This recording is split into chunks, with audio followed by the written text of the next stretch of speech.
It starts with a bang. A loud shout echoes through an airport terminal, a suitcase hits the floor, and two women swing at each other while shocked passengers grab their phones. Security rushes in, children cry, and travelers back away. Within minutes, the clip spreads online. The caption says it all. Another fight, another mess, another day. Sadly, this isn't a movie, it's real life. And more often, the faces in these viral clips are Chinese tourists abroad, caught stealing, littering, brawling, and breaking rules in ways that leave locals stunned. To be clear, not every Chinese traveller acts this way. Millions travel politely, follow rules, and represent their country with dignity. But the small, noisy minority is drowning out the quiet, respectful majority. Their bad behaviour has become the face of Chinese tourism, and the world is noticing. Enough is enough. Travel should be about fun, rest, and discovery. But for many destinations, the memories being made are less about beauty and more about chaos. At Tokyo Airport, a fight breaks out after one woman tries to cut in line, drawing police into the mess. At Disneyland, a man waves a Chinese flag and screams at a stranger in front of families with children. In Thailand, tourists pile plates with food at hotel buffets, eat in a rush, and walk away leaving mountains of scraps behind. In Canada, women stroll into private gardens and casually pick vegetables as if they were shopping for free. On Jeju Island, Korean store owners put up signs begging visitors to clean up after themselves, only to find floors covered in trash. In France, visitors jump fences in lavender fields, trampling flowers and stealing bouquets for photos. These are not cultural misunderstandings.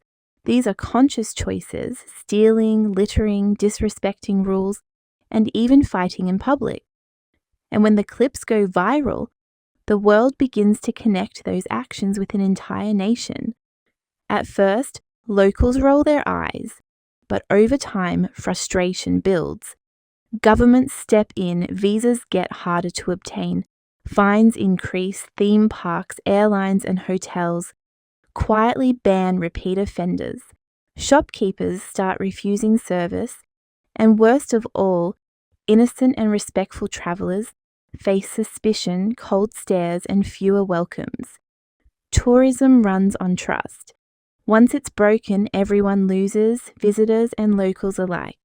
In today's world of instant sharing, one fight at a boarding gate can turn into 10 million views within hours.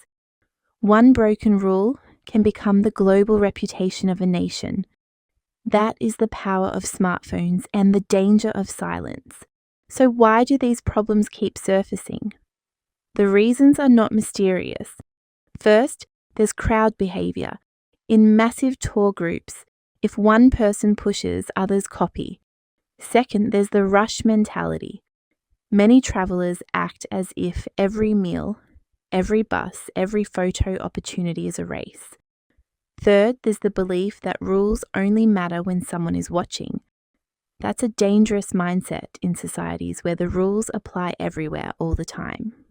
Fourth, the chase for viral moments drives people to do crazy things, from trampling flowers to screaming at strangers, all for clicks and attention. And finally, misplaced pride plays a role.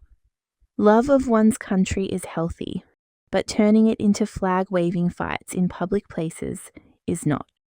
None of these excuses make bad behaviour okay. They just explain why it spreads. What's needed isn't more excuses. What's needed is more self-respect and self-control. The costs of bad tourism are real.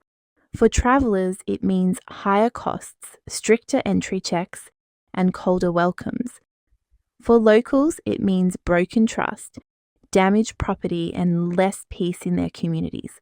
For businesses, it means hiring extra staff to clean up messes or control angry crowds. And for a country's reputation, it means years of soft power lost in a single day. There is also a deeper cost, the loss of cultural pride. For thousands of years, China called itself the land of lie, ritual, manners, and respect. Bowing to elders, yielding in the street, and speaking softly in public were considered signs of civilization. To see that replaced by shouting in airports and stealing from gardens is more than embarrassing. It's tragic. It's true. Tourists from all nations sometimes misbehave, but pointing fingers doesn't solve the problem. Leadership means owning up and raising the bar, not pointing at others. Imagine the difference if Chinese tourists became known as the most respectful, clean, and polite travelers in the world. That kind of reputation would bring pride and open doors everywhere. The good news is this problem can be fixed. It doesn't take miracles. It takes clear steps. Tour operators can hand out codes of conduct and enforce two-strike policies. One warning, then you're on your own. Airlines and hotels can train staff to firmly but politely remind travellers of rules. Governments can launch Travel Proud, Behave Proud campaigns, reminding citizens that every trip abroad is also a chance to represent the nation. Influencers and platforms can stop rewarding fight videos and start promoting content that celebrates respect and good manners. And travellers themselves can make 5 simple promises. Line up, keep voices down, leave no trash, ask before touching, and step in when fellow travellers act out. These small actions done consistently can transform the global image of Chinese tourism. Every viral clip of brawling, tourists is a warning. It's not too late to change the story, but change must start now. Respect costs nothing, but it pays back everything. Warm welcomes, smoother trips, and true pride. When the next Chinese family visits Tokyo, Jeju, Paris, or Phuket, the story could be different. Instead of shouts, locals could hear laughter. Instead of trash, they could see clean tables. Instead of fights, they could witness kindness. The world doesn't expect perfection, but it does expect progress. The time has come to say it clearly. Enough is enough. Not with words, but with actions. Actions that make phones stop recording fights and start capturing smiles. Actions that turn embarrassment into pride. Actions that prove Chinese tourists abroad can be ambassadors of respect, not symbols of shame. Travel is more than sightseeing. It's a chance to connect cultures, build bridges, and show the best of who you are. Every traveller carries the weight of their country's image on their shoulders. For Chinese tourists, that weight is heavy right now, but it doesn't have to stay that way. With simple changes, respect for rules, and a return to the nation's heritage of manners, the story can flip. The next headline doesn't have to be about a fight in an airport or vegetables stolen from a garden. It can be about kindness, about dignity, about a country reclaiming its good name. That choice lies with every traveller, every group, every guide, and every trip. The world is watching, the cameras are rolling.